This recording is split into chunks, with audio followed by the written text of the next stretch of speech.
Olen pitkään aikaa ollut Kultasepän alalla töissä, yli 30 vuotta, ja jäin 2011 työttömäksi taloudellisista ja tuotannollisista syistä.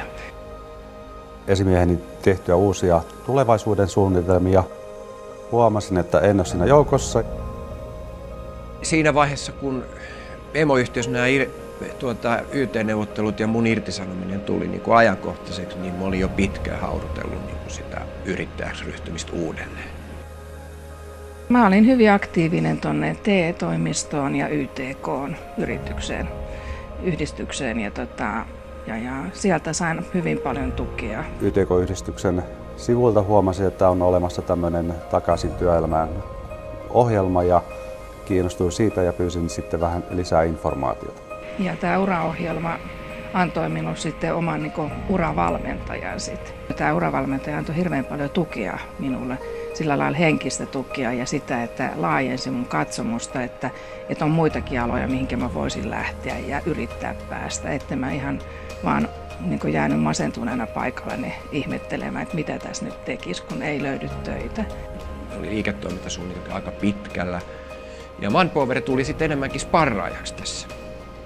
Eli ne arvioi meidän liiketoimintasuunnitelmia, teki parannusehdotuksia ja me muokattiin sitä sitten siinä ja tehtiin näitä istuntoja. Eli he olivat tässä niin kuin synnyttämisvaiheessa sitten tukena. Hyöty, mitä tästä ohjelmasta on minulle tullut, on aika pitkälti se, että on pystynyt keskustelemaan avoimesti asiasta ja olen sen myötä sitten saanut tämmöisen räätälöidyn ohjelman, minkä kautta on sitten helpompi hakea uusia töitä.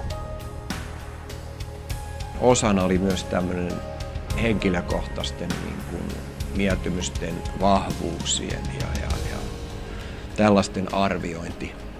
Ja heillä oli siihen aika kattavia ohjelmia.